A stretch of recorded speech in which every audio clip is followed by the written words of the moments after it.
Hello and welcome back to the UPSC Club. Today we will study about the mineral coal. It will be lecture number 1 and part number 2 of Economic Geography series. Earlier I have also discussed the bauxite. You can go and watch it, and after that I am discussing coal here. So firstly I would like to discuss about the types of coals, where I will going to discuss the types of coal on the basis of age, time and content of carbon and ash. Okay so अभी जो मैं कोल discuss करने वाली हूँ वो सबसे पहले इस बात के ऊपर डिस्कस करूँगी कि कोल की एज के फॉर्मेशन के बेसिस पे ये कितने टाइप्स में है। तो दो टाइप में मिलता है हमें, गोंडवाना कोल और एक होता है टर्जरी कोल। ठीक है, अब ये हम इसमें ये देखेंगे कि जो आपके गोंडवाना और टर्जरी कोल है उसकी जियोलॉजिकल एज क्या है, फॉर्मेशन का पीरियड क्या है, क्वालिटी एंड ऑल का सारा कार्बन कंटेंट एंड ऑल देखेंगे। बिकॉज इन एग्ज़ाम्स बहुत बार पूछ लिया जाता है हमसे, इन्हीं के ऊपर 1 लाइनर 2 लाइनर क्वेश्चंस आ जाते हैं। ओके सो अगर मैं बात करूँ गोंडवाना कोल की, तो ये आपका जियोलॉजिकल एज के हिसाब से लेट पीलियोलिथिक एरा में बना था।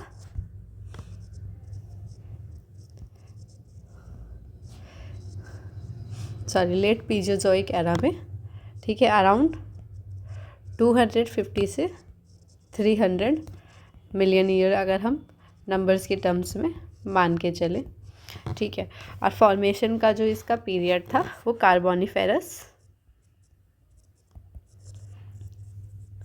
है ना, और परमीनियन पीरियड माना जाता है। और क्वालिटी जो होती है वो इसकी जनरली बेटर होती है। ठीक है, और इसमें मॉइस्चर जो कंटेंट होता है वो भी काफ़ी लो होता है, लो मॉइस्चर कंटेंट होता है और हाई कार्बन कंटेंट होता है इसके अंदर, जो हम डिस्कस करेंगे नेक्स्ट पॉइंट में। ठीक है, अराउंड 60 to 80% इसमें कार्बन कंटेंट होता है। ठीक, ऐश कंटेंट भी अगर मैं देखूं तो ऐश कंटेंट जो होता है वो इसका हाई होता है। ठीक, और इसमें जो मॉइस्चर कंटेंट है वो आपका लो होता है। अब मैं बात करूँ इसकी कुकिंग प्रॉपर्टीज़ की, तो इसमें आपका कुछ वैरायटीज़ होती हैं। ठीक, आगे हम नॉन कुकिंग और कुकिंग कोल की भी बात करेंगे, जिसमें मैं ये बताऊंगी कि इसमें क्या अंतर होता है और एक्चुअली में डिफ्रेंशिएट हम टाइम के बेसिस पे ऐश कंटेंट और कार्बन कंटेंट के बेसिस पे कैसे कर सकते हैं। अब प्राइमरीली हम इसको पावर जनरेशन के लिए गोंडवाना कोल को ही यूज़ करते हैं, और साथ में जो आपकी स्टील इंडस्ट्री है वो भी इसी टाइप के कोल को यूज़ करती है। ओके, एंड नेक्स्ट अगर मैं बात करूँ इंडिया में कौन कौन से मेन रीजन्स हैं जहाँ पे ये मिलता है, तो झारखंड, उड़ीसा, ठीक है, और आपका छत्तीसगढ़, साथ में वेस्ट बंगाल, आपका मध्य प्रदेश,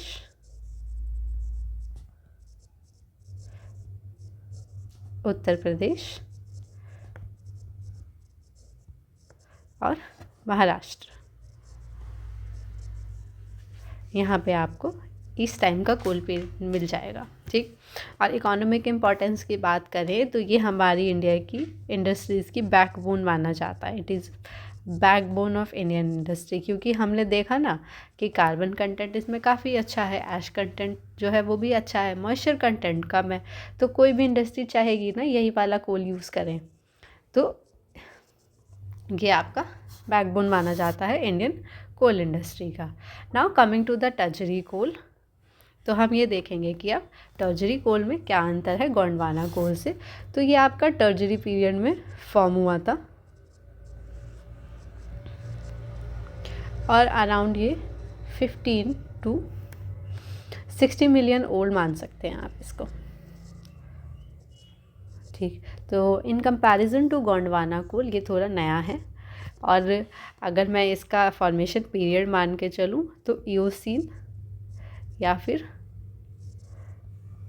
ओलिगोसिन एपॉच, ठीक, जियोलॉजिकल टाइम स्केल के हिसाब से मैंने आपको यहाँ पे बताया है। इसकी क्वालिटी थोड़ी इन्फीरियर होती है, मतलब बेटर नहीं होती है। ठीक, अगर हम इंडस्ट्रियल पर्पज़ की वजह से बात करें तो ये आपका गोंडवाना से थोड़ा कम अच्छी क्वालिटी का होता है, और इसमें जो मॉइस्चर कंटेंट होता है ना वो भी काफ़ी हाई होता है। और साथ में आपका अगर मैं बात करूँ कार्बन कंटेंट की, तो कार्बन कंटेंट आपका थोड़ा कम होता है, इसमें लो कार्बन होता है in comparison to Gondwana coal. ठीक, तो ये मान लो आप lower than Gondwana coal. Now coming to the moisture content, तो मॉइस्चर कंटेंट इसमें काफ़ी ज़्यादा होता है आपका। और अगर मैं बात करूँ ऐश कंटेंट की, तो ऐश कंटेंट आपका इसमें कम होता है। अब टर्जरी कोल की कोकिंग प्रॉपर्टीज़ के बारे में अगर मैं बात करूँ तो ये मोस्टली आपके नॉन कोकिंग होते हैं। ठीक है, अभी इस वर्ड से आप कंफ्यूज मत होना, आई विल एक्सप्लेन कि क्या होता है इसमें डिफरेंस। और पावर जनरेशन में ही इसको काम में लिया जाता है ज़्यादातर। ठीक, और ज़्यादातर अगर हम इंडिया में देखें ना तो ये लोकल यूज़ भी होता है। हमारा जो north eastern part of India है वहाँ पे ये लोकली भी यूज़ करते हैं। और अगर मैं देखूं कि मिलता कहाँ पे है तो ये मेघालय, आपका असम, ठीक है, अरुणाचल प्रदेश और आपका जम्मू एंड कश्मीर में भी काफ़ी हद तक ये मिल जाता है। और अगर देखा जाए तो इंडस्ट्री में तो ज़्यादा ये यूज़ नहीं होता है, ये रीजनल या लोकल लेवल पे ज़्यादा इस्तेमाल किया जाता है। ठीक, अब मैं बात कर रही थी आपसे कि मैं आगे आपको कोकिंग और नॉन कोकिंग कोल का डिफरेंशिएशन भी बताऊंगी। तो अगर मैं बात करूं तो कार्बन कंटेंट और ऐश कंटेंट के बेसिस पे दो टाइप के कोल अगर हम देखें मॉडर्न क्लासिफिकेशन के हिसाब से, तो आपका कोकिंग कोल जिसको हम मेटलर्जिकल कोल भी कहते हैं, ठीक है, और नॉन कोकिंग कोल जिसको हम थर्मल कोल या फिर स्टीम कोल भी कह देते हैं। ठीक,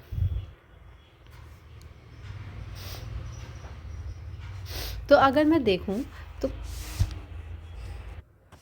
तो प्राइमरीली यूज़ कहाँ कहाँ पे होता है इन दोनों का, तो स्टील प्रोडक्शन,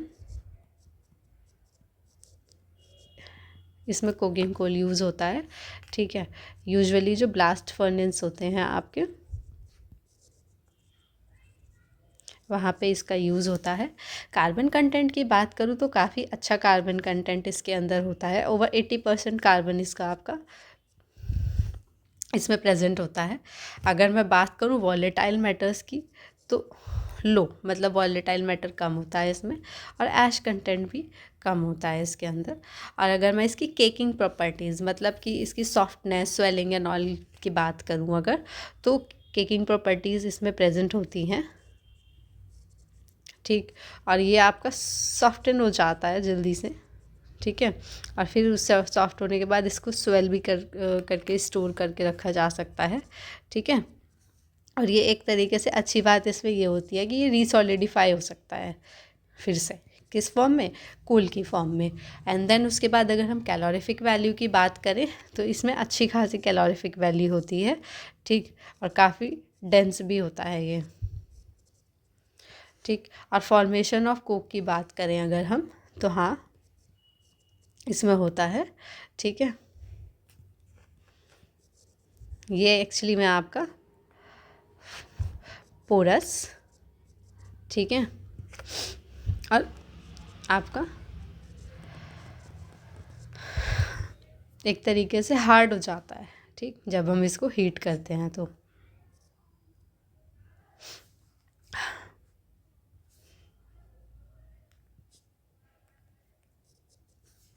तो ये वाली प्रॉपर्टीज़ की काफ़ी इम्पॉर्टेंट है। इसी वजह से हमने देखा था ना गोंडवाना कोल में ज़्यादातर यही वाला आपको मिल जाता है। अब क्या होता है, अब हार्ड हो जाता है ये हीट में। ठीक, अब उसके बाद अगर हम अवेलेबिलिटी देखें इसकी, तो ये लिमिटेड रिसोर्स प्रेजेंट है हमारा इसका इंडिया के अंदर। ठीक, और मेनली आपका जो झरिया वाला रीजन है और रानीगंज वाला रीजन है वहाँ पे आपको देखने को मिल जाएगा। और फिर उसके बाद करें इंपोर्ट स्टेटस क्या है, क्या इंडिया को इंपोर्ट करना पड़ता है ये, तो इंपोर्ट स्टेटस की बात करें हम तो इंडिया जो है इंपोर्ट करता है, India imports high grade coking coal हमें करना पड़ता है क्योंकि हमारे पास इसकी रीजनल लेवल पे जो है अवेलेबिलिटी कम है और मेनली हम लोग इस पे ऑस्ट्रेलिया पे रिलाई करते हैं इसके इंपोर्ट के लिए। अब मैं बात करती हूँ नॉन कुकिंग कोल की, जिसे हम थर्मल कोल या स्टीम कोल भी कह रहे थे। तो ये कहाँ पे काम आता है? ज़्यादातर ये आपका पावर जनरेशन में यही यूज़ होता है, ठीक है। और साथ में सीमेंट और फर्टिलाइज़र इंडस्ट्री में भी इसका काम आता है, ठीक। अब अगर बात करें हम इसकी कि कार्बन कंटेंट कैसा प्रेजेंट होता है, तो मॉडरेट कार्बन कंटेंट यहाँ पे प्रेजेंट होता है। और अगर वॉलेटाइल की बात करें तो हाँ, काफ़ी अच्छा खासा वॉलेटाइल होता है। वॉलेटाइल माने कि कितनी जल्दी आग पकड़ता है। और ऐश कंटेंट की बात करें तो जनरली ये भी यहाँ पे हाई ही होती है। और केकिंग प्रॉपर्टी की बात करें तो यहाँ पे केकिंग प्रॉपर्टी एब्सेंट होती है, ठीक है। मतलब एक तरीके से देखा जाए तो इसकी स्टोरिंग हमारे लिए थोड़ी सी हार्ड डिफ़िकल्ट पड़ती है। अब बात करें कैलोरीफिक वैल्यू की, तो कैलोरीफिक वैल्यू इसमें लो होती है। और बात करें अगर फॉर्मेशन ऑफ कोक की तो नहीं, ठीक है, इसमें कोई फॉर्मेशन नहीं होती कोक की और ये बर्न हो जाता है इमीडिएटली, ठीक। कोई भी बाई प्रोडक्ट मतलब ये नहीं देता है, ठीक। कोक एक तरीके का बाई प्रोडक्ट होता है। अब बात करें अवेलेबिलिटी की इंडिया के अंदर, तो इंडिया में बेसिकली काफ़ी फाउंड होता है ये, मतलब बहुत ज़्यादा रिसोर्सेज के प्रेजेंट है इसी टाइप के कोल के, ठीक। और ये हमारी जितनी भी कोल्ड फील्ड है वहाँ पे मिल जाता है।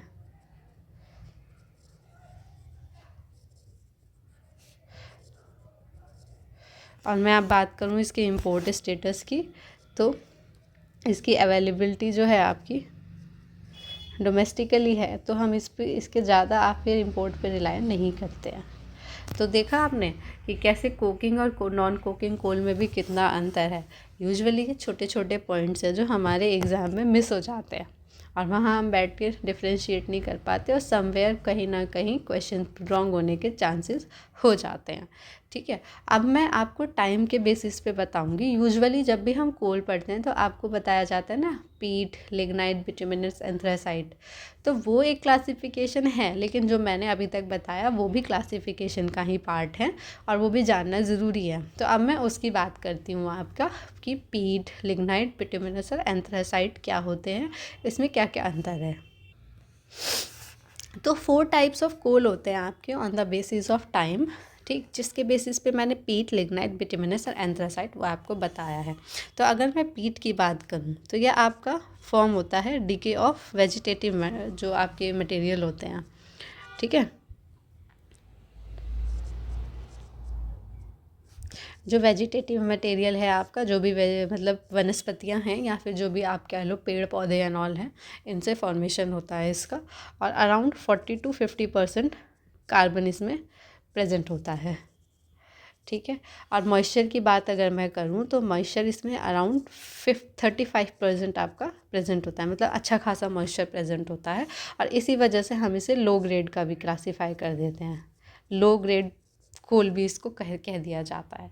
और फिर उसके बाद जो ऐश कंटेंट है आपका, ऐश कंटेंट भी इसमें काफ़ी ज़्यादा होता है। अब मैं बात करूँ कि मिलता कहाँ कहाँ पर है, तो इंडिया के अंदर यूजुअली आपकी झरिया, ठीक है, जो आपकी जगह है झारखंड के अंदर, और आपका रानीगंज, यहाँ पे ये वाला कोल ही मिलता है। रानीगंज आपका वेस्ट बंगाल में पड़ता है। अब अगर मैं बात करूँ लिग्नाइट की, तो लिग्नाइट जो है आपका,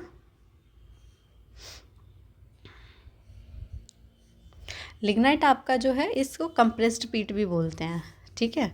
कंप्रेस्ड पीट क्यों बोलते हैं?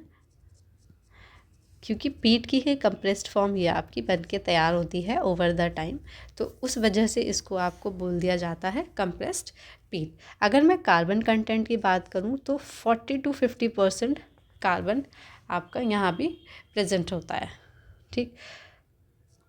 मतलब ऑलमोस्ट उसी की कंप्रेस्ड फॉर्म है तो उसी की रेंज में कार्बन कंटेंट भी प्रेजेंट होता है। मॉइस्चर की बात करूँ अगर मैं, तो मॉइस्चर भी आपका अराउंड 35% यहाँ भी, क्योंकि उसी की कंप्रेस्ड फॉर्म है ना लिग्नाइट, तो इसीलिए, और इसको भी इसीलिए हम लो ग्रेड कोल में क्लासीफाई कर देते हैं।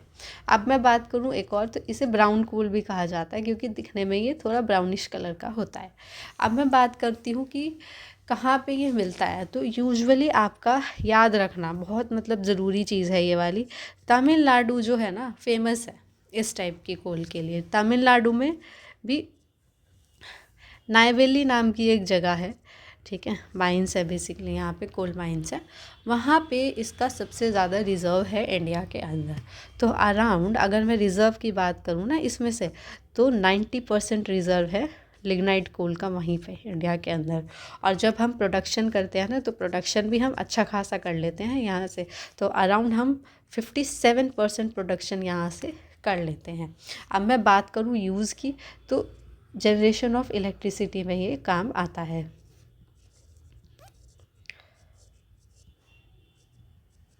ठीक है,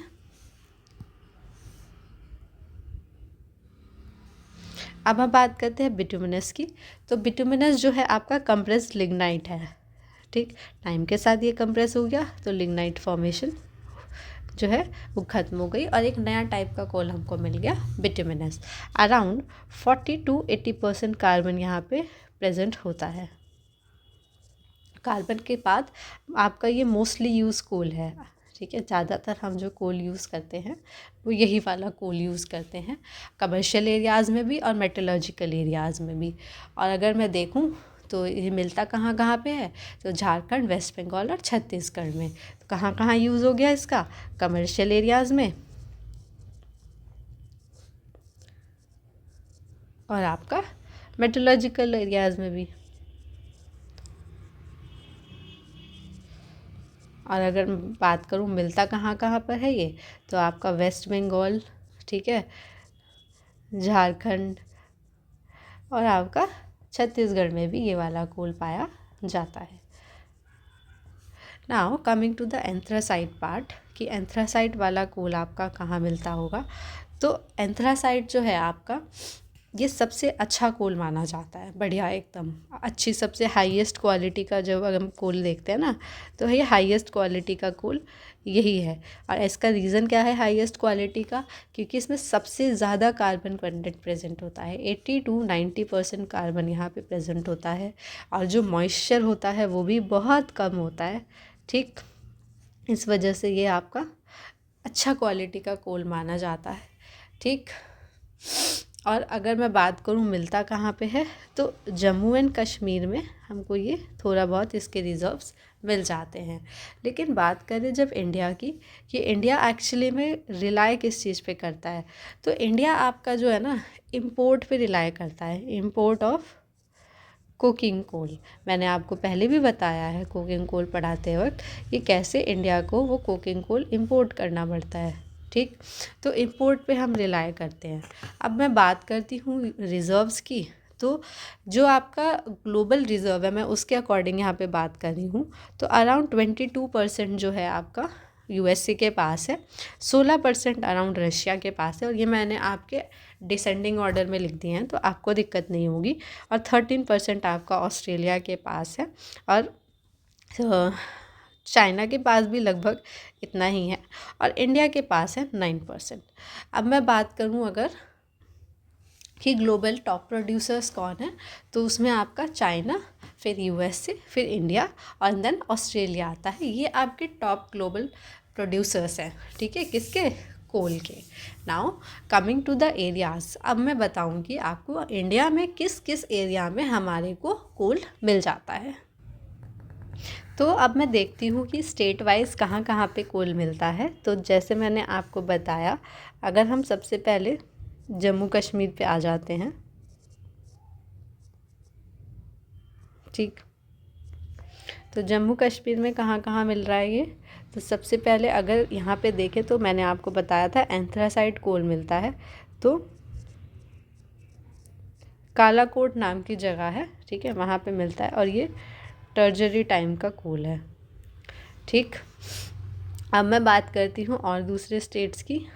तो थोड़ा अब हम नीचे चलते हैं और उत्तर प्रदेश में देखते हैं कि कौन सा कोल। तो हम नेक्स्ट स्टेट की तरफ बढ़ते हैं जो है हमारा उत्तर प्रदेश। ठीक है, उत्तर प्रदेश में हम देखेंगे कि ये कहाँ कहाँ पे मिलता है। तो बेसिकली आपका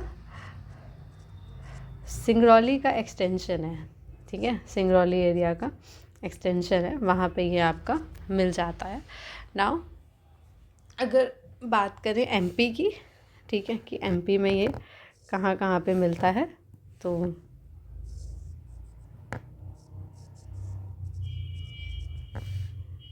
ठीक है, तो एमपी में आपका सिंगरौली एक, तो फिर आपका सुहागपुर,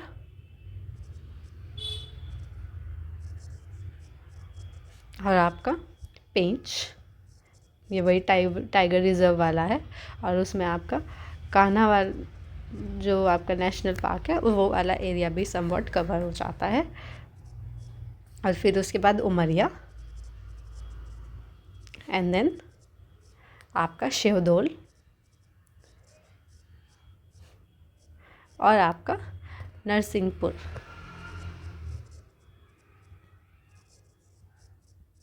ये आपके एमपी के रीजन है, और इसी का थोड़ा सा एक्सटेंशन उत्तर प्रदेश में भी आता है, वहाँ पे भी आपका कोल मिलता है।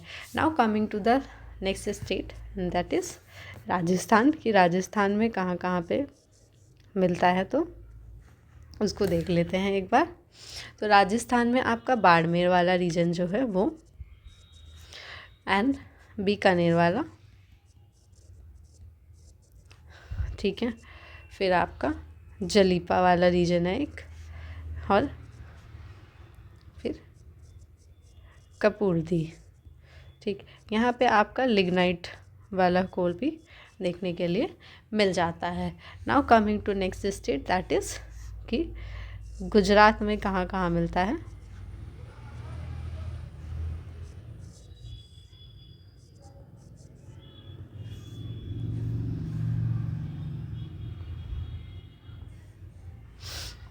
तो इसमें आपका भावनगर,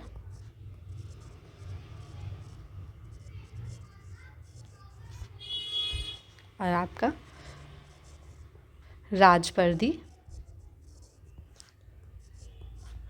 फिर आपका तारकेश्वर, ठीक है, यहाँ भी आपका लिग्नाइट वाला कोल देखने के लिए मिल जाता है। Now coming to another state, that is Maharashtra.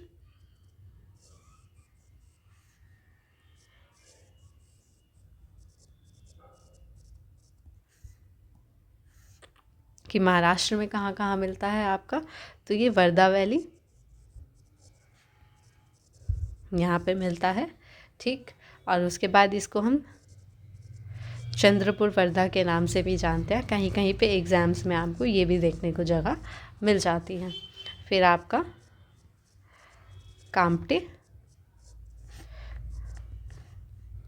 साथ में आपका बलारपुर, और चौथा जो जगह यहाँ पे आपका है वो बांदौर। Now coming to next state, that is Tamil Nadu. कि आपका तमिलनाडु में कहाँ कहाँ ये मिलता है। ये मार्किंग गलत हो गई है, मैं सही कर देती हूँ।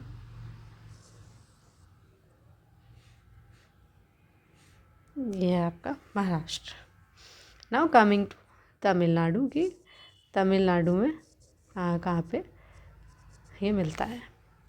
तो तमिलनाडु के अंदर अगर हम देखें तो सबसे फेमस जगह मैंने आपको नाइवेली बताई थी, यहीं पे आपका लिग्नाइट का सबसे ज़्यादा रिजर्व मिलता है। और फिर उसके बाद आपका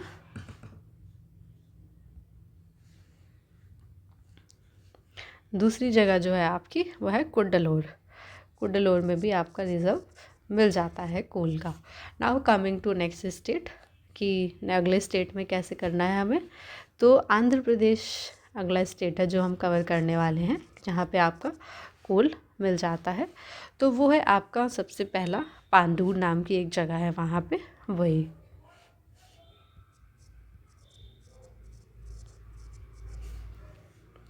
नाउ अगर हम तेलंगाना में देखें,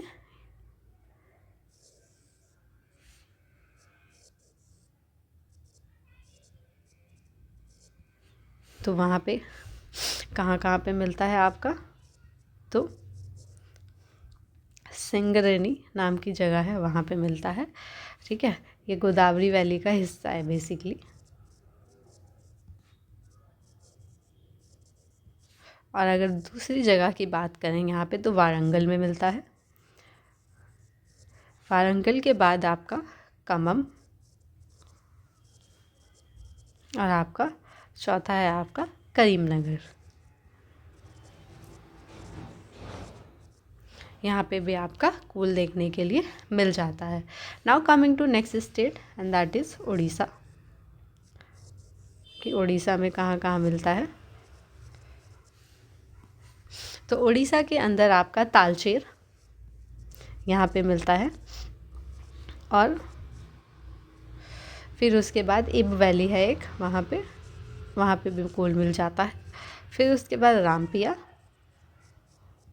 और आपका fourth place is Vasudhara, basically Vasundhara है, जिसे वसुधारा भी प्रोनाउंस कर देते हैं कहीं कहीं पे, पर आप लिखने में ऐसे ही लिखेंगे। और फिर उसके बाद है रामपुर, ठीक, अंगुल, और आपका सुंदरगढ़,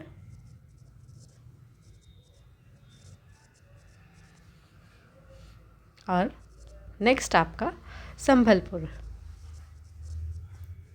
यहाँ पे आपका उड़ीसा में कूल मिल जाता है। नाउ कमिंग कि अब और कौन कौन से स्टेट है जहाँ पे हमारा कूल मिलता है, तो हम देखेंगे नेक्स्ट स्टेट आपका छत्तीसगढ़ में, कि छत्तीसगढ़ में आपका कूल कहाँ कहाँ पे मिल रहा है।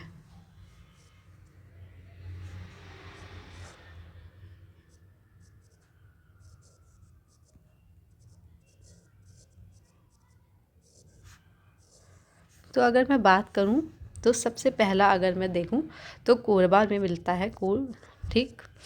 फिर उसके बाद रायगढ़, थर्ड नंबर पे अगर मेरे पास जो प्लेस आती है वो है मांड रायगढ़, ठीक। एंड देन उसके बाद हसदेव आनंद, ये आपका रीजन काफ़ी न्यूज़ में भी रहा था अभी। फिर आपका आता है रीजन सुरगुजा, ठीक, इसमें अंबिकापुर है बेसिकली, वहाँ पे ये है। और आपका सिक्स्थ रीजन है कोरिया। फिर है आपका बिशरामपुर, और एट्थ में आपका चिरमी, ठीक। यहाँ पे ये कोल फील्ड्स हैं बेसिकली, ठीक है। वो जैसे कोरबा कोल फील्ड है एक आपकी, फिर आपकी हसदेव आनंद भी आपकी एक कोल फील्ड है, और उसमें आपकी जो हमने अभी चिरमी पढ़ा वो भी आपकी एक कोल फील्ड ही है, ठीक। कोल प्रॉपर इसकी फील्ड बनाई हुई है कोल की, ये वो वाले रीजन है। और फिर उसके बाद आपका इसमें और भी रीजन्स हैं। नाइन्थ रीजन है आपका इसमें झिलमिल, ठीक है, बेसिकली झिलमिली कोल्ड फील्ड के नाम से हम इसे जानते हैं। And tenth reason is about Johilla coal field, ठीक है। ये बेसिकली नाम बहुत इंपॉर्टेंट है, कई बार ये एग्ज़ाम में पूछे गए हैं। ये सब आपके छत्तीसगढ़ के हैं। नाउ अब एक स्टेट बचा हमारा, कौन सा, झारखंड। ये भी काफ़ी इम्पॉर्टेंट है इसके पॉइंट ऑफ व्यू से, ठीक है। इन शॉर्ट मैं यहाँ पे ऐसे लिख रही हूँ। नाउ झारखंड की बात करें तो इसमें झरिया, जो हमने देखा ही था अभी, और फिर उसके बाद बोकारो, धनबाद, उसके बाद गिरिध, ठीक। गिरिध में भी आपका करहर बारी नाम की जगह है वहाँ पे।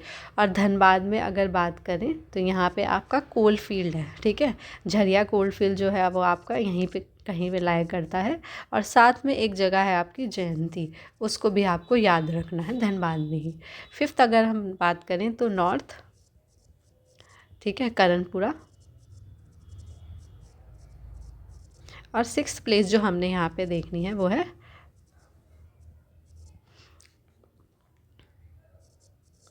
हज़ारीबाग जो प्लेटू आपने पढ़ा होगा वही वाला रीजन है। ठीक, यहाँ पे आपका बोकारो कोल्ड फील्ड है। तो ये आपका ये वाला रीजन भी आपको देखने के लिए मिल जाता है। 7th रीजन जो मुझे यहाँ पे मिलता है वो है Auranga. And 8th region that is Chandrapura.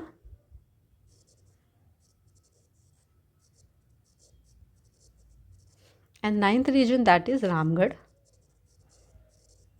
And 10th region is आपका राजमहल हिल्स।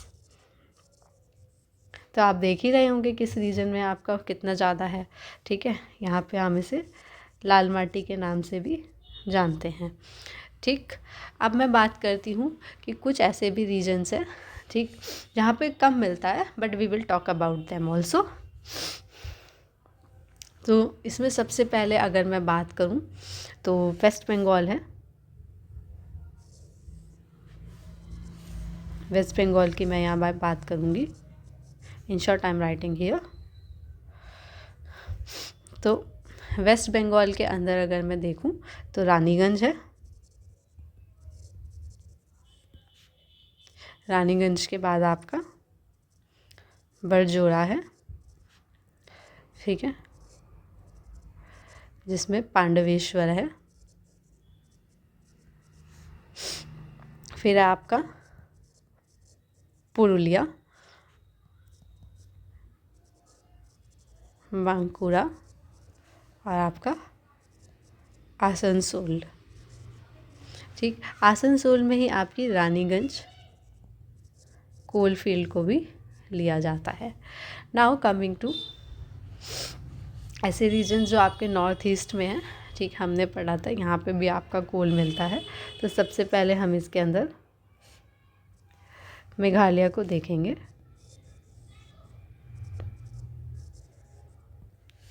तो मेघालय के अंदर आपका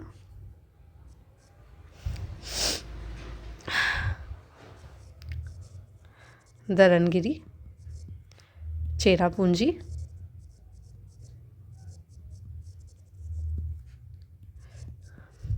मैवलॉन्ग और आपका लंगरिन। ये आपके रीजन है जो मेघालय में जहाँ पे कोल मिल जाता है। थोड़े अरुणाचल प्रदेश के रीजन्स भी हैं दैट वी विल ऑल्सो सी।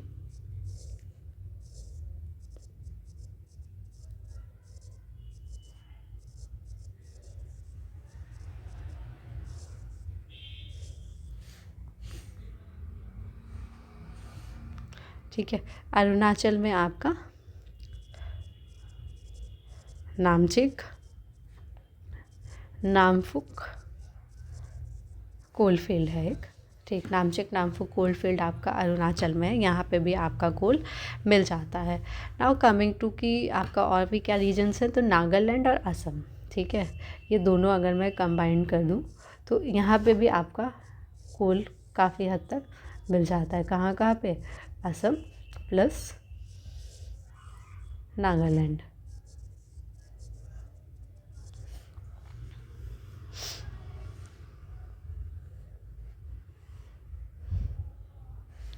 तो इसके अंदर आपका सबसे पहले माकुम नाम की जगह है वो आती है। ठीक, और यहाँ पे टर्जरी कोल काफ़ी मिलता है। तिकक, नज़ीरा,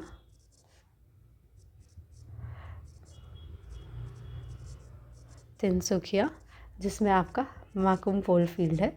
ये कोल फील्ड के रीजन्स है और कुछ रीजन्स हैं। तो कहीं कहीं पे अब कोल फील्ड ऐसी तो चीज़ है नहीं जो छोटी सी जगह में सीमित होगी, बहुत सारे रीजन्स में फैली होगी। तो मैं रीजन वाइज आपको रिलेट करके भी बता रही हूँ। और एक रीजन है यहाँ पे जयपुर। ये वो वाला जयपुर नहीं है जो राजस्थान में है, ये वो वाला जयपुर है जो असम में है। ठीक है, यहाँ पे भी आपका कोल मिल जाता है। सो मोर सो ओवर वॉट जो भी इम्पॉर्टेंट प्लेस है हमारी कंट्री के अंदर, ठीक है, वो मैंने आपको कराने का ट्राई किया है। ठीक, तो ये मैंने आपको सारे प्लेसेस बता दिए हैं जो जो आपके इंडिया में जहाँ जहाँ पे कोल मिलता है। एंड अपार्ट फ्रॉम दैट अगर कोई रीजन्स है जिसका आपको पता है कि हाँ यहाँ भी कोल मिल जाता है, जो पेपर में कभी आया भी है प्रीवियस ईयर्स में, क्योंकि यूपी पीसीएस, उत्तराखंड पीसीएस और आपका इनफैक्ट यूपीएससी सीएससी तक में कई बार ये रीजन्स पूछे गए हैं, नाम दे के पूछ लिए जाते हैं कि बताइए किस स्टेट के अंदर है ये। तो उस केस के लिए आपको तैयार रहना है and this lecture will surely help you in that. और अगर आपको मालूम है कि कोई और भी रीजन है जो पेपर में आया है या इम्पॉर्टेंट है जिसका हमें पता होना चाहिए, सो डू कमेंट बिलो ताकि और बच्चों को भी उसकी इन्फॉर्मेशन मिल सके। Till then keep learning and keep revising all the lectures because बहुत सारे पेपर आने वाले हैं अभी, and surely I will bring another lectures also जहाँ पे मैं दूसरे मिनरल्स और मेटल्स के बारे में यहाँ पे डिस्कस करूँगी। And at last I will make a video जहाँ पे मैं कुछ इम्पॉर्टेंट मिनरल्स के और जो उनकी एप्लीकेशंस होती हैं वो भी डिस्कस कर लूँगी, क्योंकि कई बार उनसे भी क्वेश्चन बन जाता है। So till then keep learning, keep growing.